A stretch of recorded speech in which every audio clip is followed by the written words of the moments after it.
नमस्कार, मैं राजीव बंसल। आप देख रहे हैं हंसी की आवाज़। हमने टूटने और बिखरने का चलन मांग लिया, हालात से शीशे का बदन मांग लिया।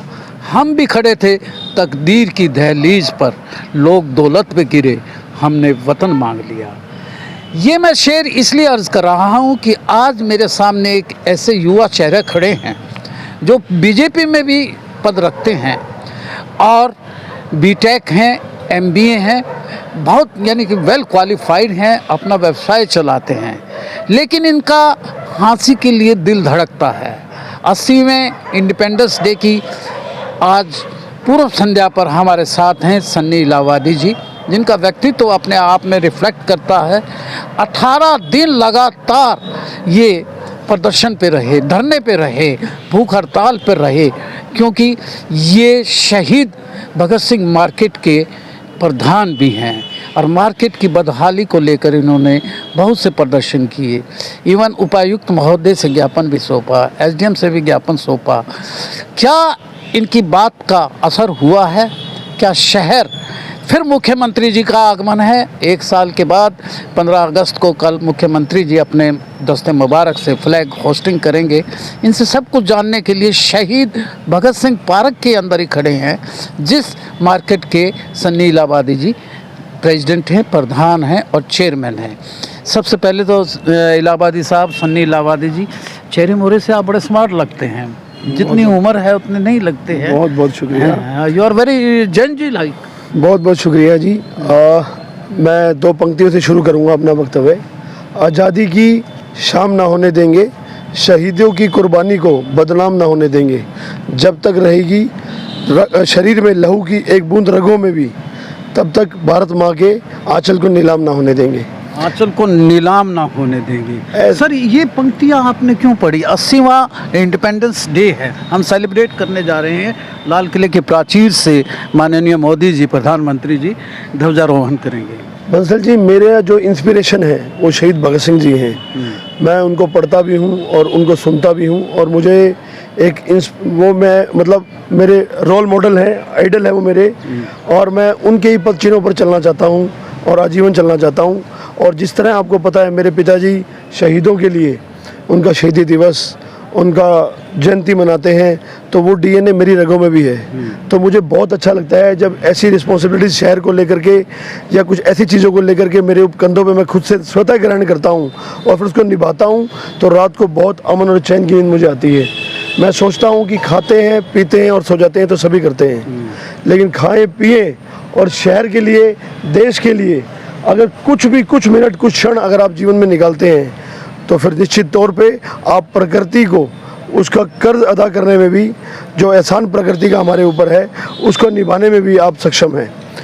दूसरा बड़ा सौभाग्य है कि इस बार मुख्यमंत्री नायब सैनी जी ध्वजारोहण स्वयं हाँसी नए जिले में, जो 23वां जिला बना है, उसमें बहुत प्रसन्न है हम लोग कि पहली बार मुख्यमंत्री जी 15 अगस्त को हमारे शहर में आकर के आज़ादी का 80वां झंडा लहराने का कार्य कर रहे हैं। ये हमारे लिए बड़ी सौभाग्य की बात है कि प्रदेश के प्रथम सेवक के रूप में वो आएंगे और हाँसी में झंडे को लहराएंगे। क्या शुभकामनाएं देना चाहते हैं शहरवासियों को? मैं शहरवासियों को शुभकामनाएं देना चाहता हूँ कि 80वें स्वतंत्रता दिवस की आप सबको शुभकामनाएं। लेकिन आज थोड़ा सा मैं आहत भी हूँ। हमने अंग्रेजों से तो आज़ादी ले ली, हमारे पूर्वजों ने, हमारे शहीदों ने अपने खून पसीना बहा करके हमें आज़ादी दिलाने में मदद करी और आज़ादी दिला भी दी, ताकि हम लोग उनकी पुश्तें हैं, जो उनकी विरासत है, वो खुली हवाओं में सांस ले सके। लेकिन आज ये आज़ादी मेरे मायने में अधूरी है। अधूरी क्यों है? आज हमें आज़ादी चाहिए, आज़ादी उन चीज़ों से आज़ादी चाहिए कि एक गरीब आदमी अमन और चैन से ज़िंदगी जी पाए। उस चीज़ से आज़ादी चाहिए कि जब वर्षा ऋतु आए सड़कों पर भराव ना हो। उस चीज़ से आज़ादी चाहिए जिस देश में बेटी और बेटी का मान सम्मान सर्वोपरि है। अपने देश के बच्चों को पेपर लीक के बंद कराने के लिए सड़कों पर आंदोलन न करना पड़े। आज वो आज़ादी चाहिए जहाँ नालियों की, सीवरेज की व्यवस्था सुचारू रूप से चले। हमें वो आज़ादी चाहिए कि पीने का जल, पीने का अधिकार प्रत्येक नागरिक को है, स्वच्छ जल मुहैया हो। हमें इससे आज़ादी चाहिए। हाँ, मैं आज आपको एक बात और भी कहूँगा। जैसे साथियों, आप सबने देखा है कि प्रशासन और कई नेताओं के चलते आज भी हमारा देश, प्रदेश ये सब गुलामी की बेड़ियों में झगड़ा है। वो बेड़ियाँ क्या है? साफ सफाई ना होना। वो बेड़ियाँ क्या है? पार्कों की सफाई ना होना। वो बेड़ियाँ क्या है कि वर्षा ऋतु के आने के बाद 3-3 दिन 4-4 दिन हमारा व्यापार ठप हो जाना। तो हमें भी देश को सुंदरता के लिए, शहर की सुंदरता के लिए भागीरथता खुद भी निभानी होगी और हमें भी संकल्प लेना पड़ेगा इस 80वें स्वतंत्रता दिवस के ऊपर कि हम लोग भी शहर में सफाई व्यवस्था को अपनी जिम्मेवारी मान करके शहर को साफ सुथरा रखेंगे। अपने घरों का कूड़ा करकट जो है और जो हमारे व्यापार का है, हमारे प्रतिष्ठान का है, वो कूड़ा करकट डस्टबिन में डाल करके जब टिप्पर आएँ उसमें डालने का कार्य करेंगे। सड़कों पर हम भी नहीं फेंकेंगे। 18 दिन लगातार आपने संघर्ष किया और चिलचिलाती हुई धूप के अंदर। आप एक बहुत बड़े एंटरप्रेन्योर हैं, मैं जैसा कि मुझे इल्म है, आप एसी भी बैठ सकते थे, लेकिन चिलचिलाती धूप के अंदर आपने अपने मार्केट में जो जल भराव की स्थिति थी, यार ये पार्क का मैं हाल देख रहा हूँ, शहीद पार्क जिसमें हाथी घास हो गई, उसके लिए आपने संघर्ष किया, उसकी परिणति क्या निकली? बात आप बिल्कुल ठीक कह रहे हैं मंथल जी। 10 से 4 का जो समय था वो पीक गर्मी का टाइम था, 42 डिग्री का तापमान था। लेकिन निश्चित तौर पर जब मेरे पास फ़ोन आते थे बहनों के, माताओं के, बिहाइंड द कर्टेन मेरे को फ़ोन आकर लोग मुझे बोलते थे कि आपकी वजह से अब सफाई होना शुरू हो गई, वो जज्बा। और दूसरी बात, जैसे मैंने आपको बोला, मेरी इंस्पिरेशन भगत सिंह है, जिन्होंने अपने जज्बे से अंग्रेज़ों को घुटने टेकने का काम कराया। तो जब मैं इनके बारे में सोचता था और उन दुआओं को जब मेरे तक लोग फ़ोन के माध्यम से पहुंचाते थे, तो निश्चित तौर पे मुझे मोटिवेशन मिलता था कि मैं तब तक संग्राम और ये आंदोलन का रूप दूंगा जब तक मेरा शहर सपनों का शहर नहीं बनता। बाद 18 दिन के बाद प्रशासन ने आकर के मुझसे समय मांगा और समय में उन्होंने बोला कि हम ये चीज़ें करेंगे। सफाई भी हुई, सफाई हो भी रही थी।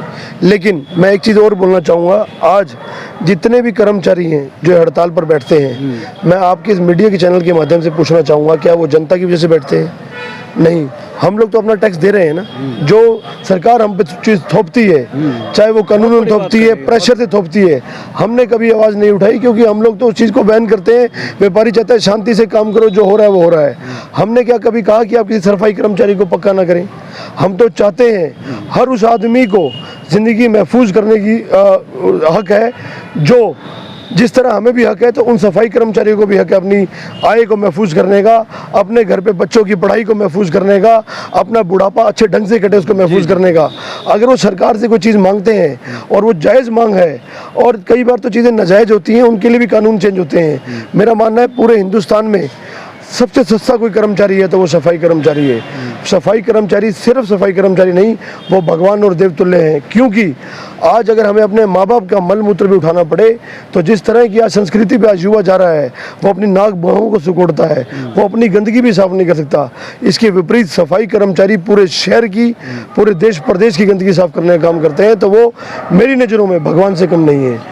मैं तो सरकार से और प्रशासन से ये मांग करूँगा, जो सफाई कर्मचारी पराए हड़ताल पर बैठे हैं, उनकी मांगों को मान करके, मध्यस्थता करके, किसी भी तरीके से इस स्वतंत्रता दिवस पे उन्हें एक बतौर उपहार रूपी उनकी मांगों को मांग करके अमली जामा पहनाने का कार्य करें, ताकि वो लोग फिर से आकर के इस शहर में सफाई दुरुस्त करें।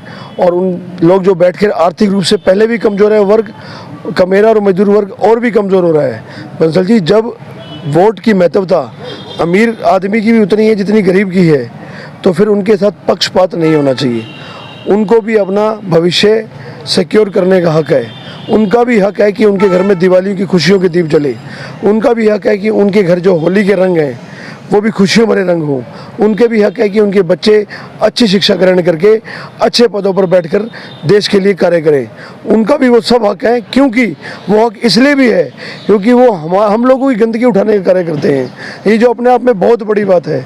तो मैं तो यही बार बार बोलूँगा कि जब जनता तैयार है, जब हम लोग तैयार हैं अपना टैक्स देने के लिए, हम लोगों ने आज तक कभी ये नहीं कहा कि सफाई कर्मचारी को या किसी भी कर्मचारी को आप तनख्वाहें ना बढ़ाओ, उनको पक्का ना करें। जब हम पक्के तौर से टैक्स दे रहे हैं, तो उनका भी पक्के तौर पे कार्य करना, कर्मचारी नियुक्ति होना जायज़ है। मुख्यमंत्री जी के आगमन पर पूरा शहर दुल्हन की तरह सजा है। जल भराव का भी कुछ हिस्सा यानी कि निकाल दिया गया है। तो ये रवायत उनके जाने के बाद भी कामयाब रहेगी क्या? अगर कामयाब नहीं रहेगी तो हमने तो शहीद भगत सिंह की प्रेरणा के हिसाब से, उन्होंने एक बार रिवॉल्वर को गड्ढा खोद करके दबा रहे थे, तो उनकी माताजी ने पूछा, भाई भगत है तो ये क्या कर रहा है? तो उन्होंने बोला, माँ मैं ये जो रिवॉल्वर दबा रहा हूँ निश्चित तौर पे इसमें पेड़ बनेगा और पेड़ से बारूद लगेंगे और उन बारूदों की मदद से मैं देश को गुलामी की बीड़ी से आज़ाद करूँगा। तो हमने तो ये बीड़ा उठा लिया है और ये क्रांति आएगी भी और आ भी रही है। आप देखिएगा, जब से ये आंदोलन मैंने शुरू किया, हम लोगों ने मिलकर के शुरू किया, आप देखिएगा जगह जगह पर फेसबुक के माध्यम से लोग उठा रहे हैं और आवाज़ को बुलंद करने का तरीका उनके पास आ चुका है और एक क्रांति आएगी। और मैं आपको लिख कर दे रहा हूँ ये बात, हम रहे न रहे, हमारे बाद भी आने वाली पुश्तें भी इस त्याग को, इस आंदोलन को जारी रखेंगी और वो याद रखेंगी कि हमारे पूर्वजों ने हमारे लिए लड़ाई लड़ी थी। मेरा मानना है अगर ज़िंदा हो तो ज़िंदा दिखाना भी होगा और आपको अपने शहर के लिए, देश प्रदेश के लिए सड़कों पर आना भी होगा। तो हम तो वो काम हमने शुरू कर दिया है और जब तक शहर सुंदरता से दूर रहेगा और सुंदर नहीं हो जाता, ये आंदोलन यूं ही जारी रहेगा। इकबाल जी का शेर है जो आपको याद है, सारे जहाँ से अच्छा हिंदुस्तान हमारा। तो मैं तो ये कहना चाहता हूँ कि मैं इस हिंदुस्तान पे फ़ख्र है कि मैं इस देवतुल्य धरा पर पैदा हुआ, जहाँ की संस्कृति अपना डंका देश में नहीं विदेश में भी बजाती है। जिस संत महात्मा, जहाँ राम कृष्ण जैसे भगवान ने जन्म लिया इस भूमि पर, तो ये भूमि को अवश्य स्वच्छ और साफ होना चाहिए। भले मैं इस शहर से शुरू कर रहा हूँ इस संग्राम आंदोलन को, लेकिन मैं गर्व महसूस करता हूँ कि मेरे जितने भी भाई और हम हैं, हमने एक अच्छा बीड़ा उठाया और एक अच्छा मुद्दा उठाया है, जिस मुद्दे के तहत हम प्रशासन को जगाने का कार्य कर भी रहे हैं। जब तक प्रशासन जागेगा नहीं, तब तक आंदोलन चालू रहेगा। युवा आपके बहुत पीछे है और आप आगे चल के नेतृत्व करते हैं उनका। इस 80वें इंडिपेंडेंस डे पर, आज़ादी के दिवस पर, स्वतंत्रता दिवस पर क्या संकल्प के लिए बात करना चाहते हैं और क्या संकल्प लेना चाहते हैं? अंतिम क्वेश्चन। मैं यही संकल्प लेना चाहता हूँ और संकल्प का जिक्र करना चाहता हूँ कि हमें भी एक जिम्मेदार नागरिक और इस देश का सच्चा प्रेमी होने के नाते हमें भी अपने आप को व्यवस्थित करना होगा। हम भी जो हमारा कूड़ा करकट है, साफ़ सफाई की चीज़ें हैं, वो ऐसे सड़कों पे नहीं फेंकें, उसे डस्टबिन के अंदर फेंकें और फिर डस्टबिन को डंप करें वहाँ पर जहाँ गार्बेज कलेक्ट होता है, या फिर जो टीपर्स आते हैं आप उसमें डालें। तो ये तो एक संकल्प है कि आओ इस शहर को और देश प्रदेश को सुंदर बनाने के लिए भागीदार हों। और दूसरा, मैं यही मांग करता हूँ उस प्रशासन से कि जिस तरह शहीदों ने शहादत की बदौलत तभी आप देश के उच्च पदों पर अधिक जॉब कर रहे हैं और अपना रोजगार भी चला रहे हैं, और मालिक ने आपकी कलम में इतनी ताकत दी है कि आप किसी भी शहर की तकदीर को बदल सकते हैं। तो उस कलम को अच्छी जगह चला करके तकदीर को बदलने का काम करें, क्योंकि आप जब आप नहीं, चलो मैं हूँ, जब भी इस जहान से जाएंगे हमारे साथ खाली हाथ और खाली जेब लेकर के जाएंगे। साथ जाएंगे तो दुआएं, साथ जाएंगे तो वो विचार जो आप अपने पीछे छोड़ जाएंगे अपने कार्यशैली और कार्यक्रम के दौरान। हाँसी को आप मॉडल जिला के रूप में देखना चाहते हैं ना? मैं तो जी हाँसी को, अगर मेरा बस चले तो मैं इसको पूरे हिंदुस्तान में सबसे सुंदर शहर देखना चाहता हूँ, क्योंकि मेरी मातृभूमि है। बहुत बहुत शुक्रिया। बस अंत में एक आपके लिए ही मुक्तक छोड़े जाता हूँ। अजीज, तू जिंदा है तो जिंदगी की जीत पर यकीन कर, तू जिंदा है तो जिंदगी की जीत पर यकीन कर, अगर कहीं स्वर्ग मिले तो उतार ला ज़मीन पर। स्वर्ग उतारने की बात करते हैं मेरे अजीज़ सन्नी इलाहाबादी जी, और ख़ुद पसीनों में तरोबतर होकर इन्होंने 18 दिन तक संघर्ष चलाया। आज भी ये मुख्यमंत्री जी से आग्रह कर रहे हैं कि हाँसी को मॉडल सिटी बनाने, बहुत बहुत शुक्रिया। चले जाते हैं, आपकी महफिल से हम अगर दिल घबराए तो फिर बुलाइएगा। Thank you very much, take care of yourself. I express my gratitude to you also. ये थे सन्नी इलाहाबादी जी, जिन्होंने बड़ी बेवाकी से और सभी को अपनी शुभकामनाएं प्रेषित की हैं। देखते रहिए हाँसी की आवाज़। वीडियो को ज़्यादा से ज़्यादा शेयर कीजिए, हमारे चैनल को सब्सक्राइब कीजिए और कमेंट सेक्शन में जाके कमेंट ज़रूर कीजिएगा कि ये उभरता हुआ पोल स्टार यानी कि ध्रुव तारा क्या आगे चल के एक बड़ा स्वच्छ भावनाओं का नेता भी बनेगा। Thank you.